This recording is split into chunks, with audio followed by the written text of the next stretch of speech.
What's up, guys? Welcome back to another episode of Shonen. Bro, your One Piece bias is look at this One Piece tard. Oh my gosh. Yo, Shonen Showdown is shot. All he talks about is One Piece. Naruto solos the verse. One Piece is whack. Yo, this is annoying. This is the 15th time he's talking about One Piece. I'm unsubscribed. He acts like Whitebeard can beat Goku. What's wrong with him? One Piece verse is weak. Bro, I'm even a One Piece fan. And I think you're tripping. Yeah, all this dude talks is nonsense. See, I'm leaving. See where you got me? There's no hiding. There's no running. You already know how I am.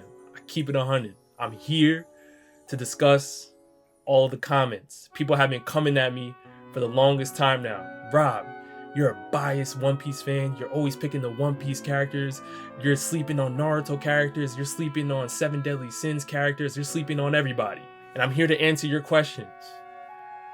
First question, am I a biased One Piece fan?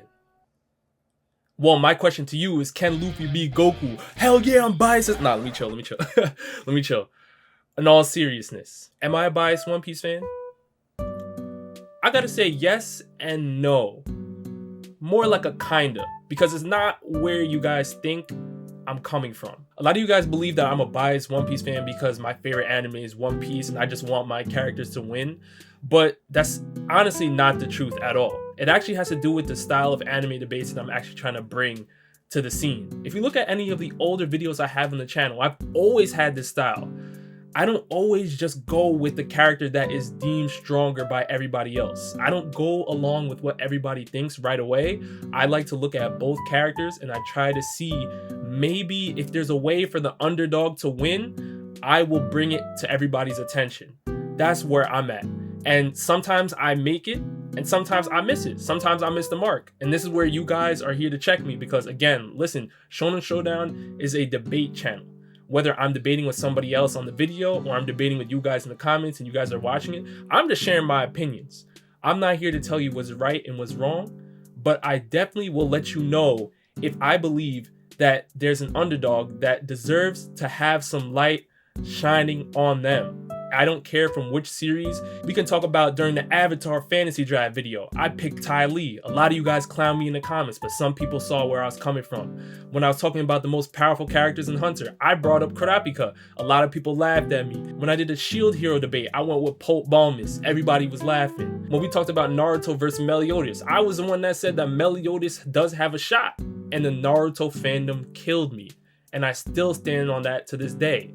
It's not as clear as everybody believes. Now, what I've noticed is when it comes to my bad takes for the other anime, a lot of people aren't as gung-ho as they are when it comes to One Piece. When it comes to One Piece, I mean the amount of people that get really upset, they get annoyed, they get tight, and they're really trying to prove a point on why they believe the One Piece verse isn't where it needs to be. And this is why I believe that it's important for me to speak something. Because I'm going to say this, and listen, a lot of you guys might dislike this video, you might unsubscribe, you gotta do what you gotta do, but I love you guys all the same, for real. This is awesome that I can even do this and just talk anime with you guys, but I'm gonna say this, listen. The big three, Bleach, Naruto, and One Piece, everybody can agree that the One Piece verse is the weakest of the three in terms of strength, power levels, as a whole.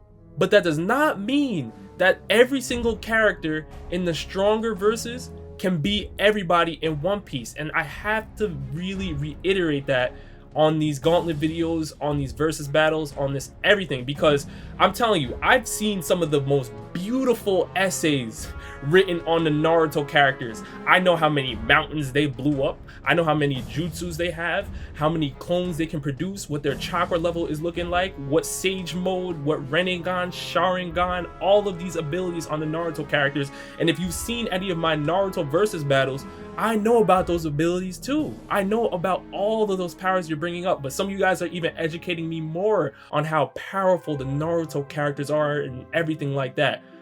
But the issue I have with all of this is that when it comes to the One Piece characters, everybody has amnesia, everybody doesn't remember the feats, or they don't have an extensive list or an essay to back up what the One Piece characters can do. because I believe that that is the thing that needs to be addressed, because a lot of people just say Naruto verse is stronger, everybody in Naruto wins. It's disrespectful for somebody to say that anybody in the One Piece verse can beat somebody from Naruto. But is that really the case? Is that really the case? Now listen, I'm going to say this again. The Naruto verse is stronger than the One Piece verse. But just because the Naruto verse is stronger, it does not mean that everybody in One Piece gets bodied by everybody in Naruto. And a lot of people in the comments have been saying this. They say the Naruto verse is stronger, so this character solos the One Piece verse and things like that. But I feel like it's very unfair for people to not list what the One Piece characters can do. And that's something that I've always made my point to do. And I don't do it from the standpoint of a One Piece fan, because you'll never catch me saying, oh, if Goku steps into the One Piece verse, maybe somebody will be able to hang with. No, because I know when Goku goes into the One Piece verse, nobody has a shot. I understand that. But a lot of y'all are giving Naruto that Goku treatment, and he's not there. A lot of y'all are giving some characters in Naruto the treatment that they should not be having, because if you even look at the Bleach community, a lot of the Bleach community states that their verse is much stronger than the Naruto verse. But I just feel like a lot of the people that are debating for Naruto or debating for any verse against One Piece, everybody just has amnesia when it comes to One Piece. So now that we know about all the mountain level, continental level characters from Naruto, I'm gonna bring up some One Piece feats that get highly underlooked. People just don't even care about them. They don't give it the time of day. And I'm not saying that the One Piece verse is stronger, because again, a lot of the people in the Naruto verse, if you're talking about the top 5, even top 10 Naruto characters, they can do damage to even the strongest of the strong in One Piece. But that's not everybody. That is not everybody. That is a hill I'm willing to die on. It is not everybody. Listen, you have people that have Logia devil fruits, some of the admirals that literally become their elements that they wield, whether it is lightning, whether it is light, ice, fire, magma. It does not matter what type of element you have. Once you have a Logia devil fruit, you cannot be touched without haki, without sea prism stone, without water, maybe fisherman karate. You need a technique in order to even touch them. But some of these characters are just getting completely blown over, because we look at the Naruto characters, we see the destructive capabilities of the Naruto characters, and we say, listen, I saw the Biju bombs, I saw the 9 tails, I saw the 10 tails, I saw all of these things going crazy, and this just looked a lot more dangerous than anything I've seen in the One Piece verse. And I'm telling you right now that that is something that you're seeing towards the end of Naruto, but we're not even at the end of One Piece. And that leaves room for speculation, because we have not seen the strongest devil fruit going all out. We have not seen the strongest haki power going all out. Our biggest example of the haki output looking insane was when Roger and Whitebeard clashed weapons. But again, that was just the beginning of the fight, and the sky was splitting, the island was blowing up, but people just don't count that. And I just don't understand why it's not being counted. I like to bring up the fact that a lot of the One Piece characters are a lot more durable than we believe. A lot of people believe that I'm saying that Whitebeard is stronger than Escanor, and I don't believe I ever said that. I never once stated that Whitebeard was stronger. I was strictly talking about the durability. You guys talked about, oh, well, Gallon hit him and it barely even did anything, and 2 mountains got blown out, and Escanor was boxing with the Demon King and things like that. Of course Escanor was doing that. But Gallant is not somebody that I think Whitebeard can't body. And if we're talking about the Demon King, Whitebeard also has no shot against the Demon King. But the thing is that Escanor was able to fight against the Demon King because he had to go into the One Ultimate, which again takes away from his life force. So when Escanor is in the One Ultimate, is he stronger than Whitebeard? Yes, he is stronger. But my point is that Whitebeard is more durable. So maybe he would be able to outlast him. But let's say I'm wrong, right? And maybe I might be wrong. And if I'm wrong, you guys got it.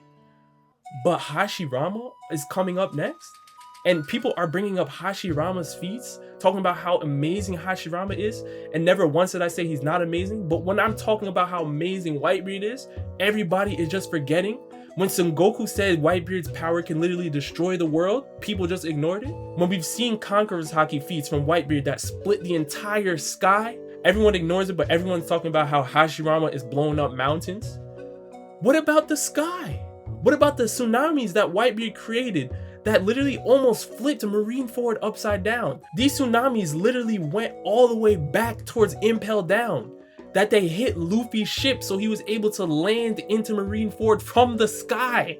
This is how incredible Whitebeard's power is. This is why Blackbeard went through extreme lengths to get the power. Everyone just ignores what the One Piece characters do, and they talk about how powerful their other characters are.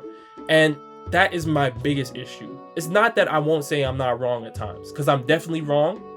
But if you're going to say that your character is stronger, you need to talk about what the opposing character can do as well. You have not seen a gauntlet video where I haven't discussed the opponent, but a lot of you guys are saying your character wins, and you just start listing how powerful your character is without stating the abilities of One Piece characters. And I'm seeing that with a lot of the One Piece versus battles. There has to be a middle ground somewhere. At some point, we have to start saying, well, Logias count, Haki counts. Now, where I will agree with you guys is that I overestimate Haki. A lot of you guys, specifically Dawson in the comments, I already pinned one of his comments. His comments are amazing, but he pointed out that I overestimate Haki, and he's right. I've done it on numerous occasions, but the reason why I have done this is because Oda hasn't given us much to really work from, because the powers in One Piece are constantly improving. We have not even scratched the surface of Devil Fruit Awakening yet. If I wanted to, I could bring Devil Fruit Awakening into the versus battles, but again, that's just going to be headcanon, so I try to leave that out. But the Haki abilities, at least we get to know about Future Sight. We get to know about the Conqueror's Haki being used to enhance powers. We know that the Conqueror's Haki can literally make people faint. It can make the sky split. We know that the Armament Haki can now be used in the real Haki type of form, so now it can be put into your body. It does not matter how durable your skin is. It does not matter what Nine Tails cloak, and none of that matters with Ryo Haki, because it goes through your defenses and goes straight into your body. This is literally the reason why Luffy went through extreme lengths to train and get this power, because he knows he's going to need it in order to box with Kaido, because Kaido's defenses are high. And people again are just like, me saying this right now is just ignorant. I feel like it's just ignorant, because no matter what I say, the One Piece characters are always just going to get the short end of the stick because they are the weaker verse on paper. But I'm just here to say that if I'm taking my top 10 from One Piece and they're going up against some mid-tier Naruto characters, mid-high tier, they can hold their own. I'm not saying that Naruto and Whitebeard may have a chance. No, I'm not saying that Whitebeard will get bodied by Naruto. We know this. That's clear as day. All of the top tier Naruto characters, of course they would win. But the gap between the Naruto verse and the One Piece verse is not as big as you think it is. It's not on the level as like a DBZ. A DBZ versus One Piece, of course. You could send Piccolo in there and the One Piece verse is gonna have an issue. We know this. But there are One Piece Devil Fruit abilities that would catch some Naruto characters off guard. Specifically, if we talk about Law's Devil Fruit. A lot of you guys were going in on the fact that in the Konoha 11 video, I spoke about Law's Devil Fruit being a factor against Naruto. You spoke about the clones, and the clones would definitely throw Law off, but there's even abilities on Law's Devil Fruit that can even make the battle more in favor of One Piece, because he can make somebody immortal if he takes his life. Law can remove hearts. Law can shift people's bodies around. He can put Naruto in 10-10's body. He can switch people up. Like, these are things that I feel like people just ignore because the Naruto verse is stronger. And I get that it's stronger. Listen, I completely agree. One-on-one, nobody in the One Piece verse is beating Naruto. We get all of that. But if you're going to say that a One Piece character loses, state the feats of the One Piece character as well. State their powers, state what they do, because a lot of people just don't state what they do. I know what the Naruto characters have done. I've covered videos on these Naruto characters and how strong they are. We talked about them in the top 10. We talked about them versing each other for a very long time. So me going all out trying to make a case for a One Piece character is actually not even to the point where I'm trying to be biased because I love One Piece, but it's more so that I've seen so many One Piece characters just get slept on over and over, then now I'm trying to fight for that. Like, I want people to actually take a look and see, like, okay, maybe it's a little bit closer than what I think. I can still be wrong. And listen, I'm here to say that I'm wrong sometimes, all right? This is a debate channel. This is not me telling you guys exactly what happens and take my word as law. I want you guys to debate with me if I'm wrong, but you're damn right that I'm going to see if I can find a case for the underdog in anime battles, because I've been doing this for years, and the reason why I do this is because it makes people think. It makes you think more than just saying, oh, this character wins because he's in a stronger verse. Because if we wanted to say that, then everybody in the stronger verse should just beat everybody. It should just be which anime verse is the strongest, and then they automatically win. But we know that's not the case. This is the same reason why people came at me when I said Goku beats Giorno off the first time, and I was wrong. Now I believe that is a stalemate. But in the beginning, I was wrong, because I said, listen, DBZ is the stronger verse, Goku wins, and that's done. But then we had to look at Gold Experience Requiem. We had to look at what Giorno was able to do against some cheese abilities, putting people in a loop of infinite death and things like that. I'm not sure what Goku's going to be doing against that. But again, I don't believe Giorno had an attack that can hang with Goku if he caught him in his Gold Experience Requiem. So that's why I believed it was a stalemate. But I had to learn that after I took my L. So listen, I'm not saying I don't take L's. I'm not saying that any gauntlet I say is facts. I'm gonna be right sometimes, I'm gonna be wrong. But the reason why the One Piece bias is the biggest thing that's sticking out right now is because a lot of people just sleep on One Piece characters because it's the weakest verse in the big three. And just because it's the weakest verse, it does not mean that everybody in the stronger verses wins. And if you think they win, don't state the winning character's feats without stating the losing character's feats and abilities as well. Because the amount I've learned about how powerful the Naruto characters are, I could tell you everything. I've learned so much about Naruto and Hashirama and all of these people so quickly, but a lot of y'all don't even know anything about Whitebeard. A lot of you guys don't know about Roger. A lot of you guys don't know about Big Mom, Kaido, Blackbeard, any of the Yonko, what Trafalgar's fruit is looking like, what Luffy can do, how the hockey types work and what they can achieve. And maybe even with finding out everything, you still say they lose, and that's okay. I'm okay with that. If you look into the One Piece characters and you still say, you know what, Rob, you're still wrong, that's okay, and I'm okay with that. But I'm fighting for those One Piece characters because I'm trying to highlight a bias in the community, which is that people just sleep on One Piece characters because it's the weaker verse. That's really all it comes down to. So am I wrong? Sometimes, yeah, and I'll take that to the chin. You guys can kill me in the comments, you can dislike, you can unsubscribe, it's all good. I will take that to the chin. If I'm wrong, I gotta do better to make that known that I'm wrong. But at the same time, you will never find a video on me where I'm discussing a character battle and I'm not highlighting what the losing character will do. And a lot of people are doing that in the comments. Y'all telling me all about Naruto, you're telling me all about Escanor. Everybody's talking about how great their characters are, but nobody's highlighting what the losing character can do. And it just looks fishy. It looks fishy because if you're telling me how strong your character is and you can't tell me how strong the opposing character is, how do you know your character is going to beat them just because your character has stronger feats? You have to look at the abilities though too. The abilities matter. This is why in anime battles, there's not only just strength level, there's also hacks, there's things like that. There's durability, there's defense, there's offense. Everything matters. It's not just a which character has the strongest power, which is from the strongest verse, and that's it. Because if that was the case, then Goku would be unbeatable. And a lot of you don't believe that. But again, listen, I appreciate you guys for all your love, all your support. Again, this is just me addressing the One Piece bias videos. I am biased towards One Piece, but not for what you think it is. Again, I want to highlight why I believe a lot of One Piece characters are underrated, but I've always been doing this, not just for One Piece characters. I've been doing this for all characters. I'm always trying to look for the underdog and see why people think this person loses. And if I can make a case for that character, I'll present it to everybody. That's how I operate. But that does not mean I'm just picking One Piece characters because One Piece is my favorite anime. I don't move like that. I don't move like that. I just like to have a more intense conversation like we're having right now. But love you guys. Hot Takes of Anime TikTok is coming up next. Just stay tuned. Peace.